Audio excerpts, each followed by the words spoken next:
Negro टिपेर ल्याएँ होइन। अब यो निग्रोलाई चाहिँ यहाँ खनाइदिनु पर्यो।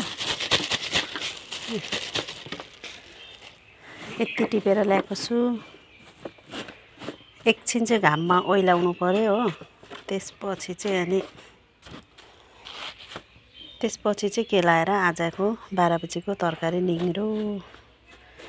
अब पूजापाठ गर्नु छ साथीहरू है। र अर्को कुरा यहाँ हेर्नु त मेरो यो अँधेरोले देख्दैन त। मेरो लालुपाते हेर्नु न कस्तो दामी भएको छ हौ। मैले त सोचेको थिइनँ हौ यस्तो दामी हुन्छ भनेर। यहाँ हेर्नु न एक गुच्छा यहाँ छ, अर्को गुच्छा यहाँ होइन।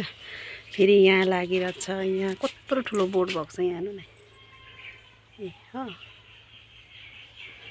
कस्तो दामी भएको छ भने नि मैले चाहिँ नि यो बाल्टिनमा रोपेको छु हो। खोइ यो देख्दैन त हौ अँधेरो न अँधेरो भएछ त आमा। मैले चाहिँ यो बाल्टिनमा रोपेको छु होइन। कस्तो दामी भएको छ भने यहाँ हेर्नु न। यहाँ एउटा गुच्छा छ, यहाँ एउटा गुच्छा छ, यहाँ एउटा। हेर्नु न कस्तो दामी भएको छ हो। यहाँ हेर्नु त कस्तो मजाले हाँगा फ्याँकेको छ हौ